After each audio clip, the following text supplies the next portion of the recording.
15. 10. Opening mics.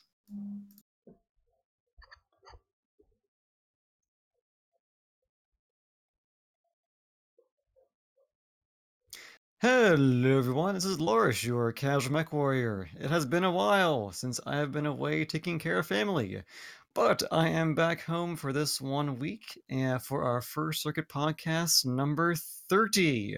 Wow. Tonight we have Biter. Blarg. A Commander Lemming. Yo. A Oldbob 10025. Hey guys. And a special, we have a TTB tonight. Der Blitz soll euch beim Scheißen treffen. Hi guys. Fan-effing-tastic. All right, great. Well, anyway, guys, since I know I've been gone for so long, and you guys have done more on the organization for tonight, what is on our plate? Okay, let's see here. For tonight, we're going to be talking about the production update and plus reactions. We might be, and the Osiris and the Arctic Wolf, what our general observations are about it and how it works, and was the mech good or not? Was a good SIBO purchase, and then also the Nova Cat and the Night Star. I think I didn't get those two mechs, but I think TTB did. Oh yeah, I've been running them for a long time. I actually got them for the cash release as a mech pack. I'm sorry, guilty. And then we'll be talking about Trial by Fire event, and then also there's a charity brawl this Saturday for dogs, a charity brawl for dogs, I believe. And so Guide dogs. We will be inside that, brawling it out. So anyone who actually wants to come in and go give to a great charity, you guys can, and watch us go beat the crap out of each other. So I'll give you back to Lars there. Oh, well, I mean, that's. I think it's kind of what we had. So I think Oldbob, you're the one into it. Okay, yeah. okay, then done it'll a be lot me of then. our work. Oldbob, Me. you've done the most of the work towards us figuring out the production update. No Guts, No Galaxy did a podcast with a mildly drunk Russ talking about the future of the game. Okay, first of all, Russ, don't ban me. But the whole thing is we that love you, Russ. we believe you. Daddy we Russ, love you. But the thing is, though, it sets a bad precedence when you're actually drunk on the producer and creator of Mechwarrior online. For a simple reason is that this is a Old Bob's moments. So the simple reason is this: Mechwarrior, if this fails, we're not going to see another one except for Mechwarrior 5. If that fails, the whole company is going to go down and everything. I don't want that to happen. When the Mechwarrior 4 came out, which is that was like 2006 or something, like 2007 around there. When that came out and basically played its course, we didn't see another one until Mechwarrior 5, which then got struck down by some copyright lawsuit or something like that. And then Mechwarrior Online came about. So to have, oh God, please don't ban me. Please don't ban me.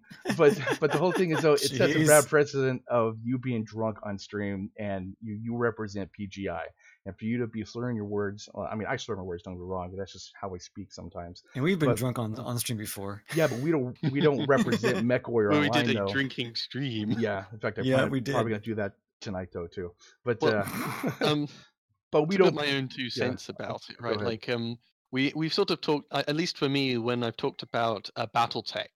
They do these Q&A events. They get a couple people sit down in front of a camera and with questions already arranged ahead of time for the most part, and they just sit down and answer give feedback to the community. And I think there's a fair amount of work done towards that, but it gives them a really good image. And that's sort of always what I've been harping on about PGI and Mechwarrior Online, is they don't always have necessarily the best PR.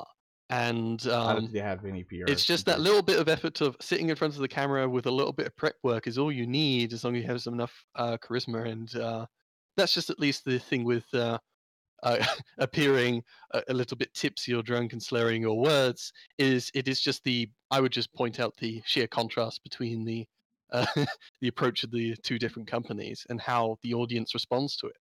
Yeah, Plus, also too, like Russ is banking on Solaris 7 to be like the end all be all until Mechwarrior 5, and if people don't have confidence in your company itself when the CEO is smashed talking about it, that just doesn't put a lot of confidence. When another game coming out, BattleTechGame.com is coming out, people are going to be gravitating. You have some tough competition coming up, and so you want to be on your ball about doing marketing, doing PR, getting the stuff out, and do that kind of thing, because the name alone only holds so far before it falls apart.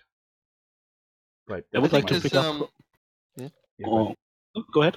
No, go ahead. I was going to say, at least I think, but before we harp on this for too long, it's always best to put your best foot forward. And I can't personally speak to Russ's situation and who he is as a person. He doesn't always necessarily seem the most affable kind of guy or whatever. But yeah, it's always best to put best foot forward, and that's all we can really suggest from our position, I think, at least to be fair to him. Yeah. Don't ban me, but yeah, that's just my own opinion. That's all. You are now banned. Fuck. Nah. God damn it. Okay, sorry. Okay, so like we have the Solaris 7 coming out and the Mechlab updates. Obviously, Mechlab updates will be. We talked about this before, I think in 20 or 21 or something like that, about how you get to walk around your mech and kind of see how everything looks and everything. And then Solaris coming out. So what do you guys think? Do you think Solaris is going to be the end all until Mechwarrior 5 comes out? I don't think it's going to be the end all be all. Is that?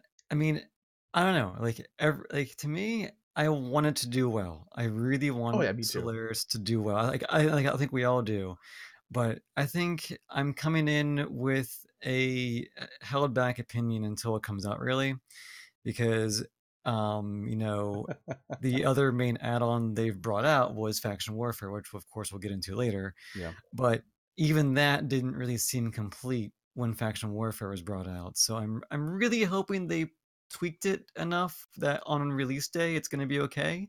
But I don't see it being the end all end all of things for this game. But then again, I don't know. It's not out yet, so. Well, my hunch. Yeah, go ahead, guys. Go ahead, Lemming. I was going to say, I think that there's going to be a little bit. So they mentioned in the podcast that Russ made a wide statement and said that all patches like this are rough, and they're going to be rough, and they're going to need lots of hot fixes. That doesn't sound too reassuring there. I believe that is completely true with PGI, and that could drop a lot of initial interest if there's game-breaking bugs in it when it comes out. You know the good old rule? Never play on patch day. Yeah. Don't but on play top of on it, patch day. And there's just other things like there's the tiers of the mechs. Like there might just be something ridiculous, and each tier that shouldn't really deserve to be there. It'll take a while for it to move out. Top tier Timberwolf, yeah, that's gonna work. Oh, I know. But yeah, you're right though. Like, oh, go ahead, man. Sorry. I was gonna say also there's gonna be on the player base side, there's gonna be a wake up call.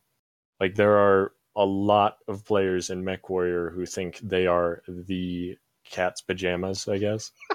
And they're going to go into 1v1s, and PGI is going to have to shut down their report system for like at least a month because there are going to be so many false hacking accusations and just absolute bullshit. True. At least if I know the people who are going to be going in there. So that's a little bit of a worry for me just on the community side. Now, I think the one thing that will be interesting, and I forget, it's been a while since I know I've looked into Solaris, but was there going to be like a lobby that people could just view Solaris matches? Yeah. Yeah, in theory. Yeah, the spectator. See, I think that's actually pretty cool. Just because if I have like downtime, for like a quick 20 minutes, and I can't play the game, but I want to get my oddball, like going to lunch, and I want my weirdo Mechwarrior fix. I could hop on and just I know, come on. but mainly I could just have it on the background and just watch it, and maybe even get some pointers while watching it too. I mean, it'd be kind of neat. Just watch some casual mech porn. Two giant war machines getting it on in the background while you do some other stuff. Yeah, that should be nice. One question, guys: do you know if there is going to be a replay feature or something like that? Because that could help a lot with all those accusations and whatnot. Because some of you guys might know, I come from the Counter-Strike competitive scene. I used to be a competitive pro player, and that has helped a lot in identifying whether people are really good, really, really lucky, or actually using some kind of assistance they shouldn't be using. So if that's something that they could implement in a later iteration of the game, that would be perfect, I think. Yeah, that would be nice, absolutely great, especially for reviewing your own matches to see currently I'm doing Heroes of the Dorm at school, and what we do is when we lose a match, we go in and we review and look at what we did wrong. And just find out it's really, really helpful in any game to do that. Yep. But isn't the normal reaction to losing a game just blaming it on the team and the enemy and just going away in rage? Naturally. Oh, yeah. Have you played Mechwarrior Line? It's never yourself. It's always Spider's fault. He's not carrying me enough. It's always Larsh, man. He always kills me all the time. Oh, I'm sure. Oh, I kill Larsh as well. Oh yeah, that happens. Sorry. At some point, that's right. But actually, you are right though. That would actually solve a lot of problems, and for what Commander Ling was talking about, that would stop all the you hacked, you cheated, you did this, and blah blah blah blah. That would stop a lot of that kind of stuff. But dude, my poor dude, Vortex. Oh my god. What? Vortex is actually one of the best players in this game to this day. He used to be in my old potato unit 2 years ago, or about a year and a half ago, but he moved on way past that and is now really, really good. He was an evil whatever. I love spotting him, but every match I spot him, I'm up against him and someone on my team calls him out for hacking. Oh god. And he's just a nice dude who's good at the game. Yeah. It's great if you can call the regular hacker. It's the best thing that can happen to you, because that means you did something so well that somebody couldn't mentally deal with it and had to find that excuse. And people can't find it because you didn't do it, so that's even better. Now, ironically, at least I have had that happen to me before, but that was when I was using streaks. Yeah. Oh wow! Why does he never miss? So, what do you guys think though? As far as will it be exciting? Because I've been reading some of the Reddit pages and reading some of the other things that they had. That literally, shoot, torso twist, wait for reload, shoot, torso twist, wait for reload, shoot, torso twist, wait for reload, and that's pretty much going to be every single match. Do you think it would have some heavy weather that's going to affect your weapons, or think something like that would actually be better? Adding in weather elements. Yeah. Oh, a huge factor, at least in my mind, is obviously what mechs are bracketed in what tiers, and what mechs somewhat develop as the meta, quote unquote. A bit like in scouting, you initially sort of imagine, it's going to be lots of lights and mediums running all over the place, capping points, uncapping points, etc. No. And then it's 4v4 55 Skirmish. tonners. Or 50 tonners, whatever it is. And that is the meta, with sometimes the gather team going all the fastest, tiniest mechs and just capping points and, running away and avoiding contact as long as possible. Shooting you with ER larges? Little fridges? Yeah, we know that. So in a 1v1, possibly even a 2v2 environment, it could just turn out to be whoever's in the biggest brawler. But there's also, of course, there's always the chance to cheese your opponent by being a squirrel mech and slowly scratching them to death over time. And and actually, it's interesting that also in my chat, Andros the Red says that mainly we shouldn't forget about 2v2. Yeah, Solaris, and I think that's going to be more interesting than the 1v1s actually in this game mode. Yeah, you can combine two different mechs and try and do a battle plan or something or other. And obviously there's two mechs with a whole bunch of small pulse lasers charging at one foe and focusing legs will be extremely effective. Yeah, I think it'd be hilarious to do a half assault or half light, one light, one assault, and just so why not have 3v3 and 4v4 modes as well? That'd be kind of cool. I wouldn't mind that for that. Even if they had 8 versus 8 like in the books. So that actually might be an idea. Especially Speaking about the books, by the way, and sorry for necroing up an old topic, but being drunk as somebody who is dealing with Battletech and Mechwarrior is not a bad thing. It's actually a normal thing in the universe. So just breaking a lance for us.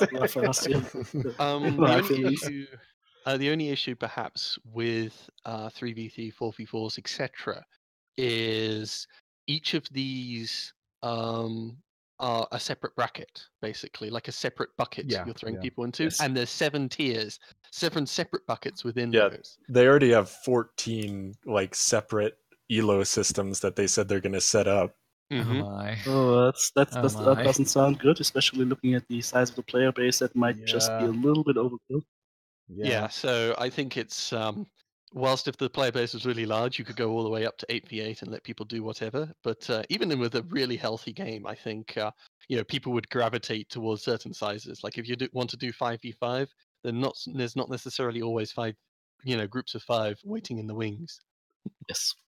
True. Like, do you actually think they'll actually put the maps, the normal maps for us to go play in, basically normally, or what? I would want to see smaller maps, or maybe take the large maps and consolidate certain portions for Solaris. Well, then just like in private lobbies, we could go battle. Well, they have 5 maps planned. Oh, okay. And true. in theory, they're going to have a banning system. They're planning a banning system for the actual world tournament for next year, so that we don't just see Canyon every match. But on top of it, they mentioned vaguely, though it's iffy, that the 2 players that go in are going to have some way to determine what map they're going to be placed on through a sort of voting system. So I think it would be like a ban system. I don't want the hot maps because I'm in a laser boat. Or something and that's like going to be that. interesting. Good scrub. Imagine you could actually also ban certain mechs. That would be very interesting. Well, so mechs you are going to get banned basically at the World Championship, but I don't know about Solaris. That would be nice. I mean, you have something like a little bit like League of Legends competitive, or League of Legends leagues where you can ban certain champions that you don't want to have the enemy team to have.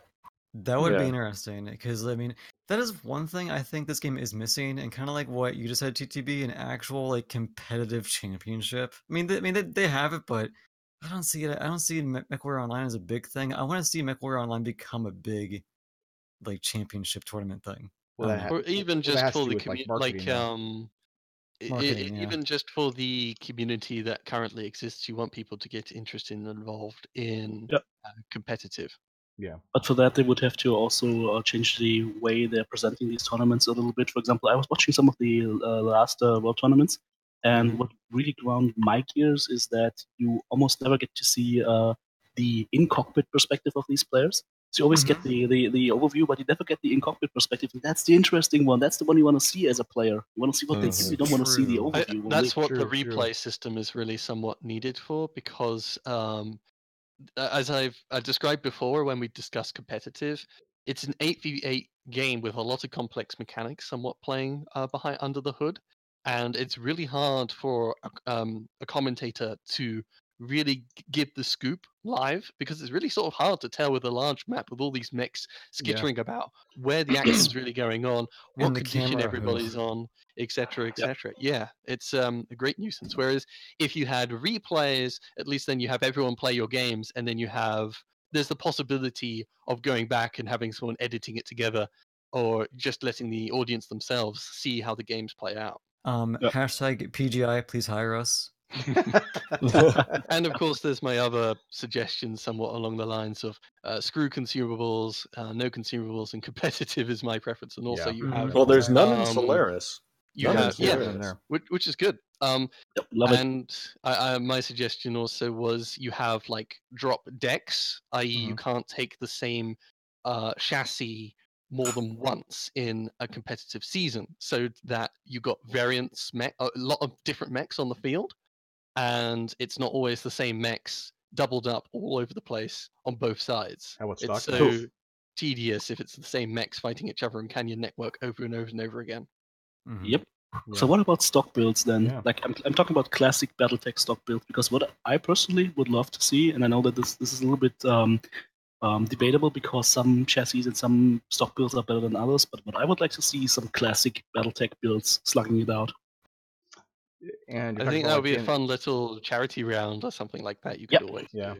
Mm-hmm. I would like that because it actually has real skill instead of like alpha, alpha, alpha, alpha, kill shot, alpha, alpha, alpha, type of thing. That is a lot of groups of weapons. I mean, if you put tryhards in and make them actually play that, at least there are stock builds that are way better than others. And so everyone's just going to pick those mechs, to be honest. Yeah, you're like just going to stock get Atlas versus stock Orion 2C or something like that. Yeah, true. And you have to ignore quirks, I think, because otherwise some mechs are getting huge amounts of armor and weapon cooldowns, like the Orion, just to take any of the Orions and dagger people down. It's a great. Okay, one other thing. You do love your onions. One other thing is they're going to move the AP servers to Australia, and that kind of screws over people like BrioS. BrioS was commenting that his ping is like 300 now instead of like what it was, I think like 60 or 70. So that really screwed him, but made the Australians really, really happy. So like, what do you guys think about that? So where are the servers located right now? Are they in Singapore? I think so, yeah. Because I'm currently located in the Philippines, in Manila, and I get about a 70 or 80 ping to Singapore. So if they move it to Australia, that might actually be worse. Yeah. Oh, yeah, definitely. Yeah. And it's going to be insanely worse for everybody else in the world because Australia, I mean, nothing against the Aussies, love you guys, but it is very far away. Yeah, very, very far away. But yeah, basically be doing that, and BrioS got screwed. You got screwed, like TTB and like all that kind of stuff. And did you find out why he did that? I forgot like what he said though. I'm just curious. If not, don't worry about it. Yeah, okay. It was something along the lines of like it had been asked for by a bunch of people in Australia, and they were going to test it. Yeah. Like it's still not like a full implementation because they want to test it and see if numbers go up or go down, like if they're benefiting more people or hurting more people. And it's all very vague because of course we haven't inebriated Russ, but it's generally, it might become a permanent thing because apparently it was very discussed, like is discussed enough for them to spot. I don't know for sure though. Well, the next subject will be the elephant in the room, which is JumpJets for assault mechs and the consumable change. So JumpJets for assaults. I mean, okay. I want to say I want to love it because it sounds absurd. Well, JumpJets will be the same as like mediums, from what they're saying. Like if you actually improve it through the skill tree. So I mean, we're talking about like the Zeal, which I jump like freaking half the map. I mean, in a for an assault. Yeah. So yeah. I mean, let's face it, those JumpJets are very, very heavy. So you're sacrificing a lot of armor and sacrificing a lot of weapon. Think how much fun that's going to be, though. So sure. I still support this. I mean, honestly, as an assault pilot playing mechs like the Victor, for example, they just feel too sluggish with the JumpJets. They feel like you should almost not bother. And so they just kind of hover. Absolutely. Yeah, so if they improve that, absolutely would love it. I think they would fit very, very well with the lore as well because we've seen some or read about some of these mechs jumping around. Yeah, Death from Above with the Highlander Smash you could go with also. But the thing is though, like the JumpJets, like they don't have Death from Above, so really everyone used like they put one JumpJet in just to actually turn faster. They have Death from Below. Yeah. AKA a light mech standing in front of you and you can't do anything. Exactly. Or a rock stops you in a little tiny pebble. Yeah. So yeah. Lantern Post, my favorite. Just get over the rock, yeah. Yeah. I mean, we could see a return of Pop-Tart Victors with this. I was thinking about that too, actually. Yeah, that'd be I will pop around with that thing. I would love to just start pop-tarting with the Highlander, man. Just heavy glass, bam, heavy glass, bam. Do that kind of thing. Flying weapons platform, aka Annihilator. Yeah, bring back the pop-tarting. I'm just gonna be the Strato Fortress of Mechwarrior Online. Strato Fortress. Oh my god. That would be so good. I mean, with the Solaris launch, there is that Banshee with JumpJets. Oh yeah, that's right. Yeah, there's that'll be nice, yeah. Only if we can run it with XL400. Because that's the only way to run the Banshee. XL400 Banshee. The problem is though, like when you do brawling mechs, you really want to have an XL like engine though. For that. Depends. Light engines have changed that a lot. Yeah. Wouldn't you like to live dangerously? Yeah. Banshees. I'm an ears for a pilot that plays lore mechs. I live very dangerously. The Banshee is quite a large walking CT, so it is somewhat XL friendly, but it's also a Banshee. Yeah, true. Yeah, exactly. Airstrikes will be nerfed. Shields damage 40% reduction. More scatter. Thank God. Thank God. Thank fucking God. I mean, I definitely played some games where the whole unit of the opposite team just dropped every single chance they could with airstrikes and just wiped us out.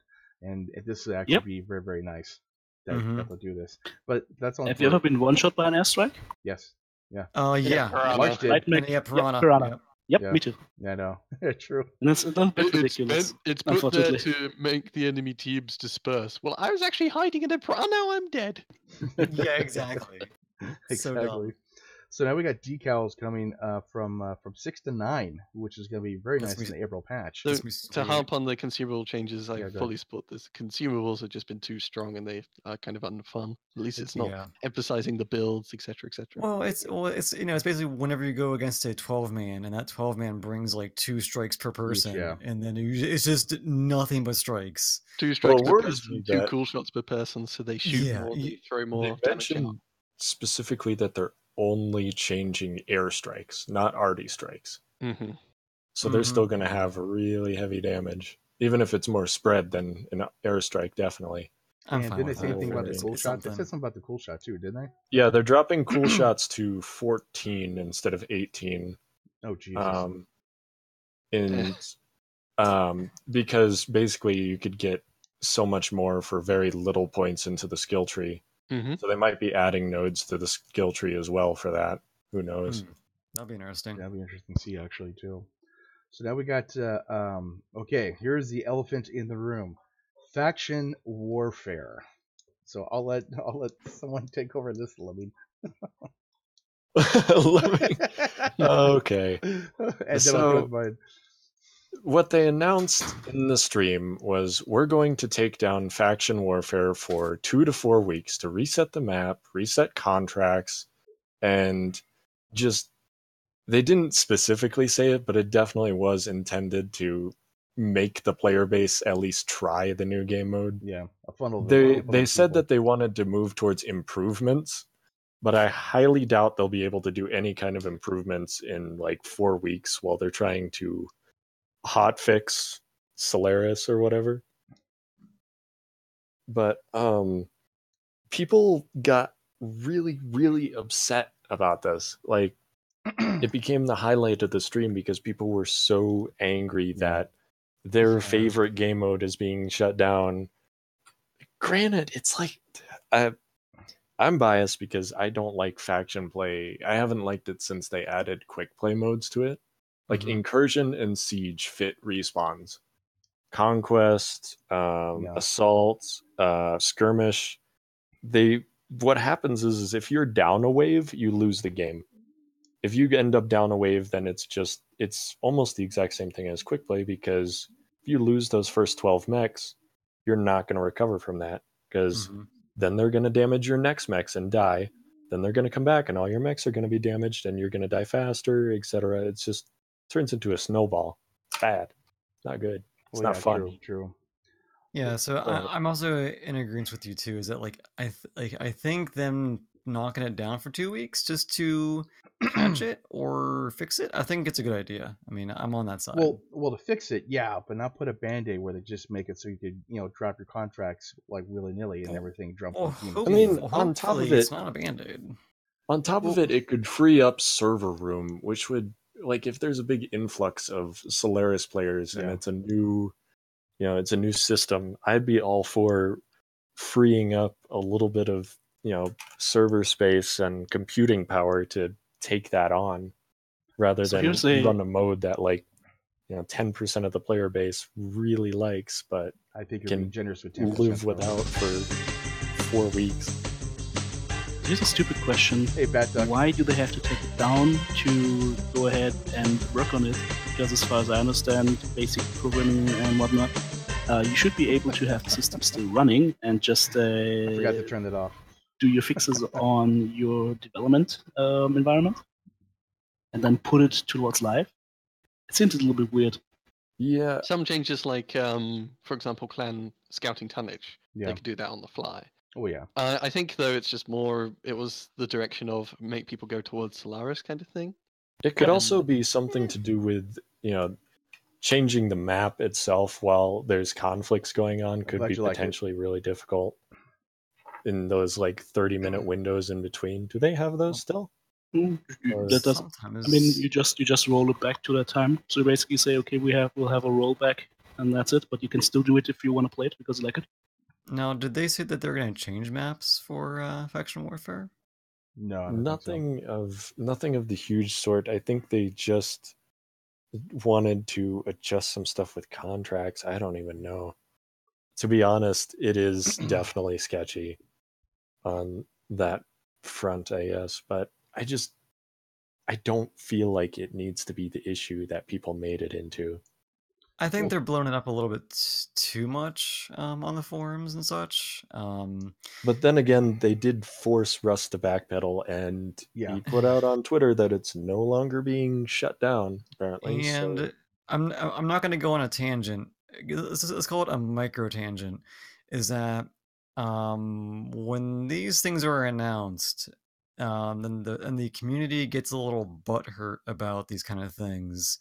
The owners and Russ and all them, they backpedal so hard and quick on it. Like just dude, it's like just stick to your guns, man. You're in charge of the game. If you feel like it is, basically, if you feel like something needs to be fixed and you need to take it down for a reason to fix it, say it. I mean, unless there isn't a reason, and that's why he backpedaled. Yeah. But it's just like, dude, come on. Well, yeah, he basically owns a company, and like he should, as a company, here's our plan. We're gonna go stick to it. And basically, I mean, they could make some changes based on viewer content and all that kind of stuff. And people say, hey, like this might be a better idea. You go, hey, that is a good idea. Let's try that. But like you said, stick to your guns. It's your company, and you basically put out your plan. We're going to take it down because we want to funnel people to Solaris and make sure that works, or we're going to take it down to go ahead and fix all the crappy crap. Crappy crap that faction warfare is. It's not even faction warfare. It's this guy versus that guy, and that's all it is. It's not faction warfare anymore. It lost that when they turned the buckets from all the different houses into. Okay, sorry, I'm going off. That's another video. No, that's cool. That's cool. It pisses me off. It's just every time. It's just every time they do a giant announcement, the community goes into an uproar. And well, yeah, I mean, okay, let's talk about reactor draw. That was an okay idea. I don't think it was terrible. The balance was terrible on initial release. That was what was bad about it. Yeah. Mm-hmm. But with some hard tweaks, it could actually be a significantly good system to replace and get rid of ghost heat. Having a bar is much better than having like weird rules with, how many ATM 9s can I run with one ATM 12? Does that stack? Yeah. But basically, like, the whole issue was that, people got upset because he's going to take it down, funnel people to Solaris and make it work. People got upset, and so they backtracked, and that's pretty much where we're at, like, right now. Which, if they're going to take it down, and basically fix the whole freaking thing. Don't just, we're going to I'm going to do this here, and going to contact that, and going to put a dot there, that kind of thing. Fix it. Make it fun, make it enjoyable for a lot of people. Some people do like it. That's why I advocated for people. I hate the game mode. I despise the thing, but I still want people to play it because that's what they like to do, type thing. So I'm for it too at that point. So one thing they did put their foot down on was no 8v8. Yeah. Oh yeah. That was huge. They were like, they said they saw a split in the community on the topic in basically every argument, and they could never come to a conclusion. And they're like, fuck it, it's just going to be 12v12 forever. That's fine. So actually, I'm happy with that because it brings out the, I'm a lore nerd, so 12 versus 12 is perfect. That's company versus company. But 8 versus 8, you almost never see, like, inside the books and the game itself. You always see like lances and stuff like that, and they could do that thing, or the combined arms. But 8 versus 8, it just brings the ambiance and the immersion into the game gone. with that, and they're only going to do that because they're losing player base, and they shouldn't do that. They should, do 12 versus 12, and just like we said before. Never mind. Okay, sorry. Just rant. I'm No, just pissed. It's cool. I'm just upset because I love this game. I love Mechwarrior. I love BattleTech. I love the scrap, and I see certain things happening that I've seen in other games, and I don't want that to happen. Yeah. Now I get it. Yeah.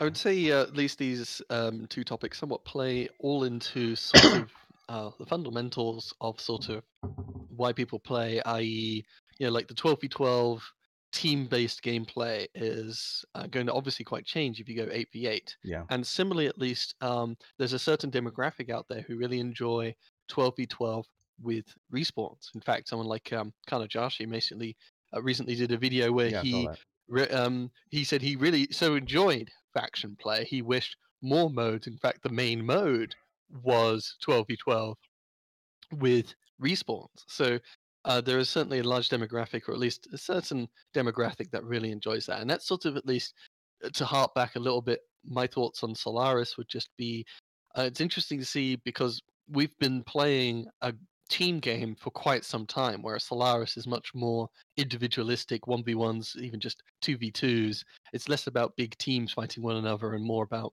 individual pilots. Yeah. Yeah, I've been thinking about how builds are going to change themselves. Like, you don't need more than 3 tons of ammo at the most for anything. Yeah, if you're just going against one person. Yeah, true. It'll be very interesting to see how builds adjust and skill tree adjust with it. Okay, so the next, I don't know if you guys are done with that topic. I don't know. Solaris learn boats. We should probably move on because it is because we've got loot rates about 20 minutes left. Will be changed, and I think we talked about that in the last podcast, anyways. Mm-hmm. So that's okay. And Mechcon's getting a bigger space. Thank God, and get more cameras. Get more damn cameras, except for the 2 you have, freaking on one on stage and one on the dudes. That's it. A better mic. But that's about it. Where are they going to now? They're going to the convention center, in Vancouver or something like that. So it's gonna be a lot bigger, which is nice. So that's good. That's good. I definitely do like that. So is that it for the production update, guys? Please don't ban I think Russ. so. We spent a good chunk. Yeah, but please don't ban us. Yeah. Okay, so yeah, for the most part, it's just what we already knew. For the most part, though, it's good to know 8v8 is not really going to happen. So that conversation has been closed, and the faction play thing was a bit of a hub, but in the end, it's staying as it is. Solaris is just coming out. And I do want Solaris 7 to go ahead and to make it. Basically, anything from Mechwarrior and BattleTech bringing people into the game. I want that thing to happen. So please play Solaris 7, guys, and also BattleTechGame.com. What's that again? BattleTechGame.com. So I have been the backer for forever. What's that? It's going to be nice. Oh yeah. Oh boy. Have you played the beta? Dekels? Yeah, I did actually play. Beta. I played beta. Oh yeah. It's going to be beautiful.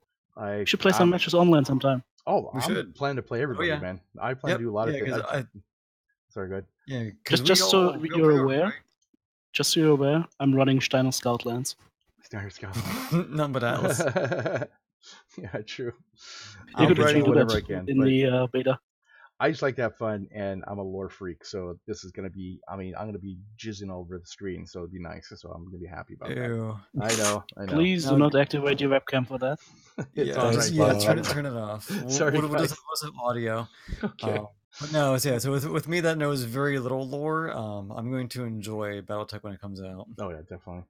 So we got the production update done. That's pretty cool. We talked a lot about that. Now we have the Osiris and the Arctic Wolf for C builds, and then Night Star and Nova Cat for MC.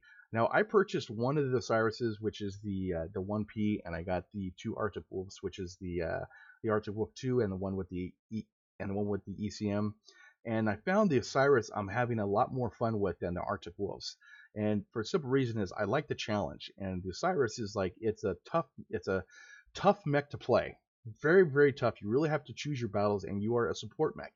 Unfortunately, as Biter knows, my playstyle is aggressive, and I really have to keep my distance on that kind of stuff. but it's a fast mech. It has great turn capability, like torso twisting for the Osiris, and it's a fun mech to play, and that's what I love about it. The Arctic Wolves, I played the 2 and the one ECM one. I forgot the name of that one. But the 2 was really cool because I could modify a bunch of things, and I ran actually Streak 6s, 3 Streak 6s, and 2 heavy medium lasers, and it worked out pretty nice. Yeah, it was a very fun mech to play as well. Very hot though. But you can't. You have to be the support mech and hang out with the assaults. And as far as the ECM mech, I really didn't like that for some reason. I just couldn't get it to work for some reason. But overall, though, I give a pretty thumbs up to the Osiris. Yeah. The Osiris. Yeah, go ahead.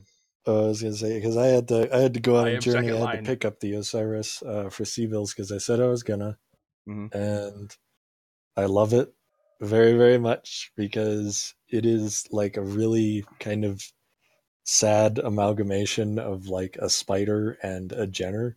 Yeah. And those were my first 2 mechs that I ever bought. And the thing about it is that it's really unique in 2 ways mainly. One, it is the one and only inner sphere light mech that can actually pull off rockets and machine guns. Yeah. And I absolutely love that combination. It is like bread and butter. I have 2 rocket 20s on mine, yeah. Yeah, but also it's got this sort of tragic aspect to it that it's got really, really good hard points, like insanely good hard points that are all high up, and its hitboxes are kind of for shit, but all really, really good hard points. But it's only got 30 tons to work with, so it's not a lot of armor. It's a 30 tonner that wants to be a fire support medium. Yeah. So it's a really unique mech to play, to be honest. I did not buy an Osiris, but just from hearing what you and Bob are saying, Bob, you're saying it's more of a support role, and those are the kind of mechs that I enjoy. Yeah. And I really enjoy the ones that are not popular or just weird. I kind of want to get one of these. Me too, man. Yeah, the Osiris is through a support mech. It does not want to be shot at ever, mostly. Yeah, if you don't run full leg armor, you're gonna die. Yes, very much quickly. So. Well, you're going to die anyways. That thing's a death trap. If I have to go with that tonnage, I would go into in my good old trash can any day. Oh yeah, trash can's nice too. Mech. But as far as just just trash can's easy mode. Yeah, it really is hardcore. Micro Atlas. The Osiris is truly the Dark Souls of MWO. Yeah, true.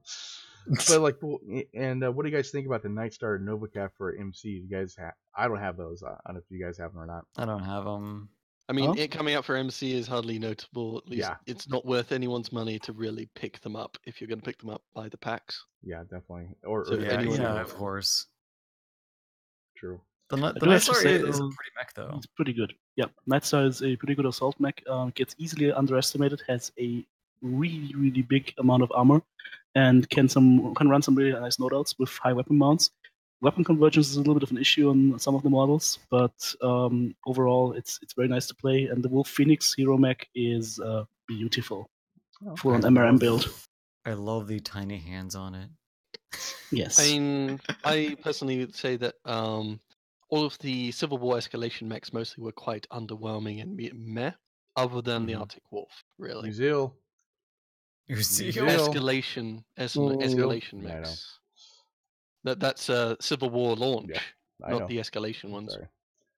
So, and the Osiris is a funny little funky mech, but yeah, you're trying it for the meme of I'm in an Osiris, I'm gonna try and make this work.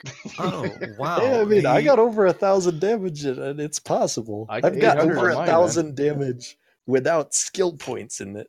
Okay. I didn't know this, but the Nightstar Hero default loadout is streaks. Oh really? Yeah. Yeah. Yep. I mean, the issue with the Night Stars, I think most of them all start with structure rather than armor. Only one of them actually gets the armor. The wide arm hard points are really a nuisance. And whilst, yes, it starts with streaks, its hard points are kind of missile and energy don't go that well together. Yeah, it doesn't work at all. You're stuck with a very low engine cap in the majority of the Night Stars. Ouch. Yeah. Oh, yeah. Relatively speaking. Only the 9J has the armor. Yep. Yep. The 9J is also the one that suffers most from the weapon convergence issues. Oh, really? Yeah. Yeah, if you play it, if that Mechs intended to be played with, for example, media pulses and LB10s, and you run into convergence issues very, very quickly, where it feels like you're literally shooting all over a barnyard door at 100 meters. It's convergence issues and exposure issues. You have to expose a giant barn to the enemy to shoot at. That does look huge, dude. Yeah, but I'm looking at it now.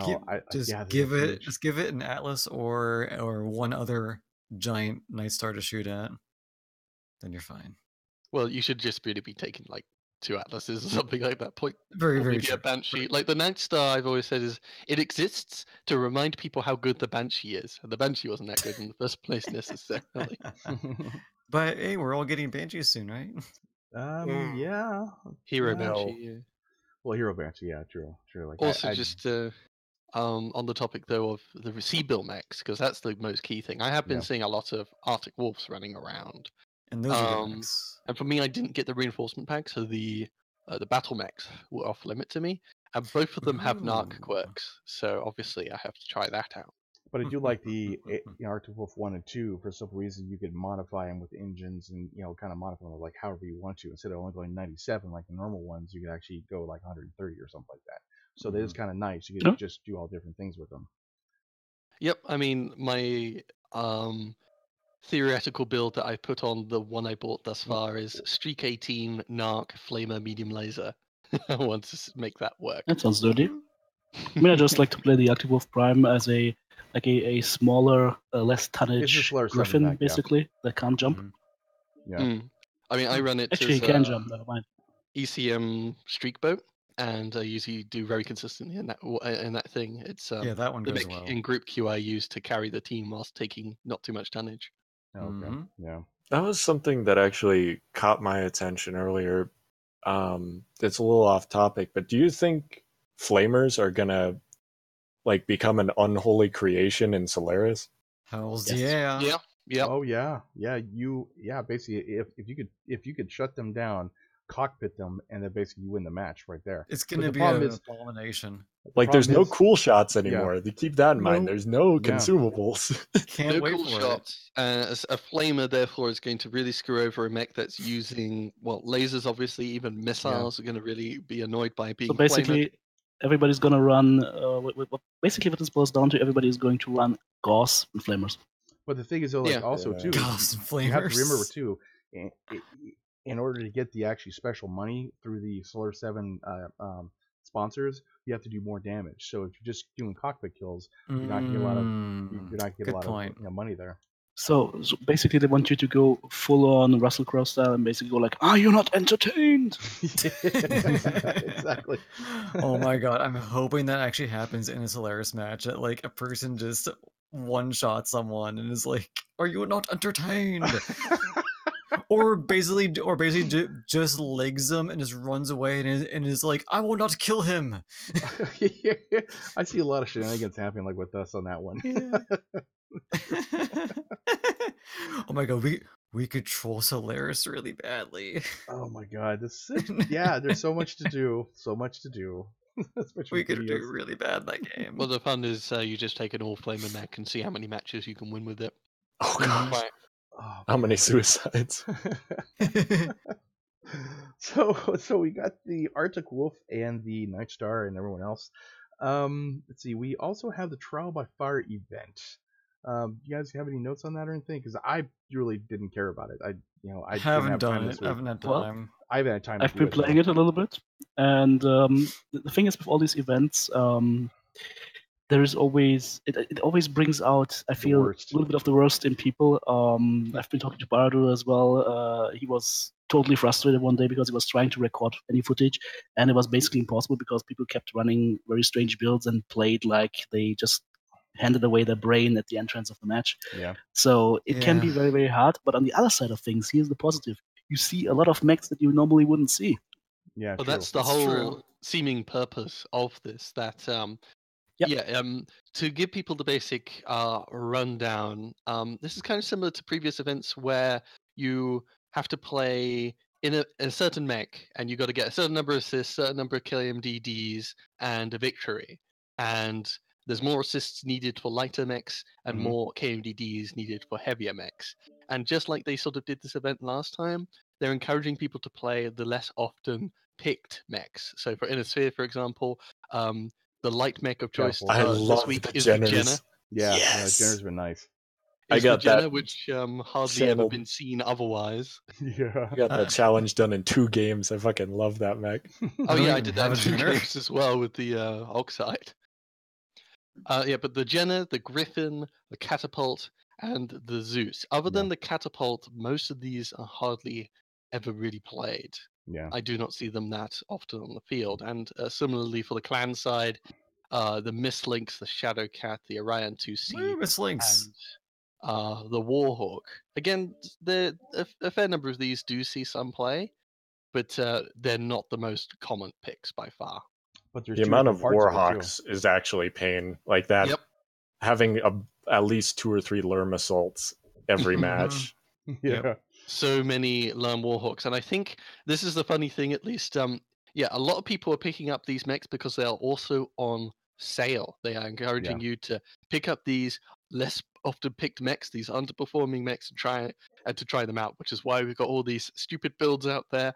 And because there's the requirement for KMDDs on the heavier mechs, people are trying to get KMDDs the usual way pugs do know how, which is throw a bunch of Lerm on and then just screw over one person's day per match. But don't do it, guys, because you have a stable like the rest of us where we use 20, maybe 30 mechs out of 190.